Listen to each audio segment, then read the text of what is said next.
Amigos, bienvenidos a este su canal Custom Wheels Garage. En esta ocasión, buscando inspiración en internet acerca de los colores con los cuales pintar la Transporter Double Cab, encontré este remolque y me decidí reproducirlo. En este video, dividido en dos, vamos a ver lo que vamos a requerir para reproducir lo que ustedes ven en pantalla. Empezamos entonces con los materiales que vamos a requerir. Yo utilizo lámina plástica 3 milímetros, pero casi cualquier material de lámina de plástico puede ser utilizada. Vamos a ocupar lija de agua. Yo utilizo esta grado 600 y esta un poco más gruesa, grado 360. Vamos a requerir plaste automotriz o rellenador o resalador automotriz. Vamos a requerir muchos elementos, muchos instrumentos de corte, lijas, limas y, como siempre, nuestros guantes de protección.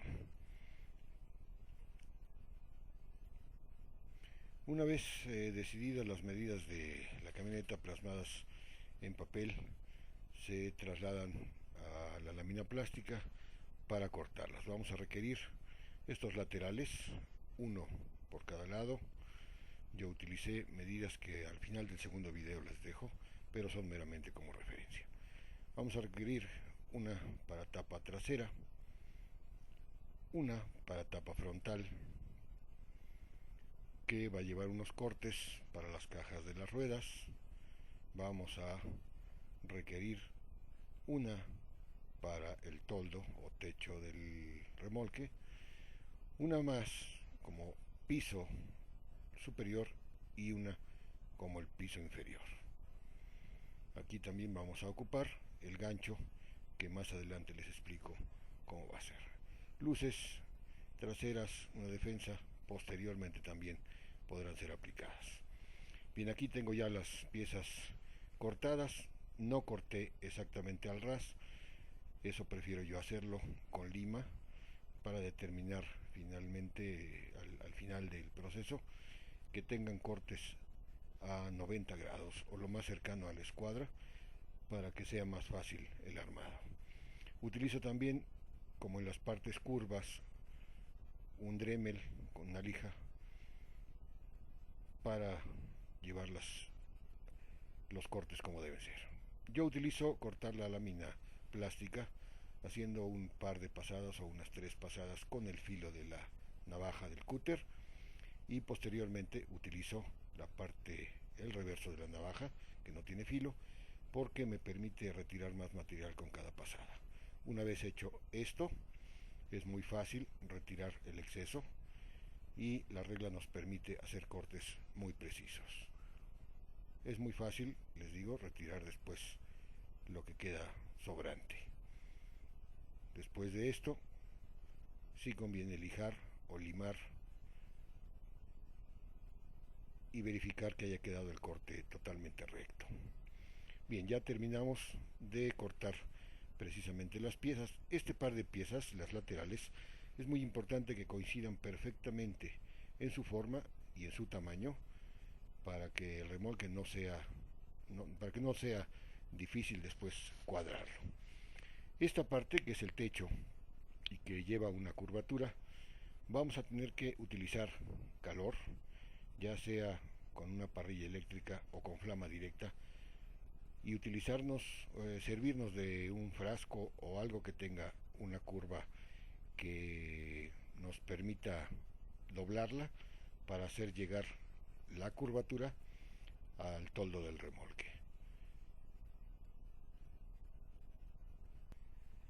Bien, aquí ya doblé el toldo del remolque, ya practiqué también trazos de las ventanas y de la puerta sobre los laterales del remolque, mismos que van a ser cortados y con los que nos vamos a ayudar a formar las ventanas en plástico transparente, en PVC transparente, de la misma manera en la que formé el toldo, calor, para suavizar el material, utilizar en este caso la curvatura de este frasco para hacer llegar esta curvatura muy aproximada a la curvatura del toldo del remolque. Vamos entonces, lo siguiente, practicamos los cortes de las ventanas, marcar la simulación de la puerta, y aquí importante, todas las ventanas son diferentes y entonces habrá que marcarlas una vez que las hayamos fabricado, de tal manera que y determinemos cuáles son del lado derecho, cuál es la frontal, cuál es la trasera. Yo utilizo PVC, en este caso calibre .030 de pulgada, y utilizo también tener cerca agua con un doble propósito. Cuando vayamos a presionar el plástico PVC en la abertura de la ventana, va a estar muy caliente, y el doble propósito es: uno, evitar una quemadura, y dos, ayudar a que se enfríe rápidamente para que se forme exactamente al tamaño y forma de la ventana. Vamos a presionar de la parte interna hacia la parte externa, y me voy a valer de la lámina plástica también como respaldo para ayudar a que la parte externa de la ventana sea totalmente plana. Llevamos el PVC directamente a la flama para ablandarlo lo suficiente a manera de que nos pueda leer la forma y el tamaño de la ventana.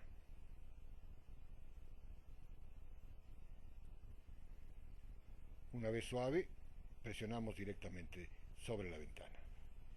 Agua, y ayudamos a que se enfríe. Así vamos a hacer con las 4 ventanas que tenemos por formar en este caso.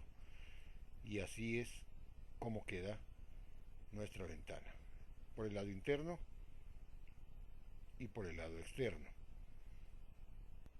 Hay que identificar y marcar cuál es la parte superior y cuál es la parte inferior para que posteriormente no sea difícil pegarla en su lugar. Vamos a cortar el material sobrante, dejando solamente una pequeña ceja para poderla adherir. Lo siguiente es un proceso lógico. Yo me ayudo de estas maderas para buscar que el pegado sea lo más cercano a escuadra o 90 grados. Un lateral con la parte trasera, posteriormente el otro lateral, luego el piso superior, luego el panel frontal y finalmente el toldo. El piso inferior lo vamos a dejar así para por ahí acceder a pegar las ventanas. Y entonces vemos que las uniones entre las diferentes piezas dejan unas ranuras muy grandes. Esas ranuras las vamos a rellenar con el resanador automotriz. Yo ocupo la navaja del cúter para hacer penetrar el material lo más profundamente en esas ranuras, en todas y cada una de las ranuras, que posteriormente vamos a lijar con lija de agua. También trato de retirar el excedente para no tener que lijar en exceso, facilitar la tarea, pero es importante que todas las ranuras queden perfectamente rellenadas con el resanador. Así queda después de aplicar el resanador y una vez que lo dejamos secar. Ahora vamos a aplicar directamente, lijar todo el excedente del material, y así es como queda. No obstante que en apariencia ya el acabado es suficientemente terso para aplicar pintura, no lo es, y lo vamos a ver a continuación. Yo ocupo aplicar primer una vez que ya he lijado, para que este mismo primer nos revele las imperfecciones que no pueden ser pasadas por alto. Bien, ya aplicado el primer, notamos entonces todas las imperfecciones que no nos van a permitir un acabado adecuado una vez que ya hemos pintado. Aquí todas estas imperfecciones van a tener que ser eliminadas nuevamente, primeramente con la lija 360 o la gruesa, y luego con la lija delgada, en ambos casos lijas de agua. Todas estas imperfecciones tienen que ser eliminadas. Posiblemente se vaya a requerir una segunda y una tercera lijada, y entre cada lijada aplicar primer para cerciorarnos de que el acabado sea el satisfactorio. Bien, ya aplicamos una segunda lijada después de primer, y entonces podemos notar ya menos imperfecciones. No obstante, conviene cerciorarnos una vez más con primer que no haya quedado irregularidades que nos arrojen un acabado imperfecto en la pintura.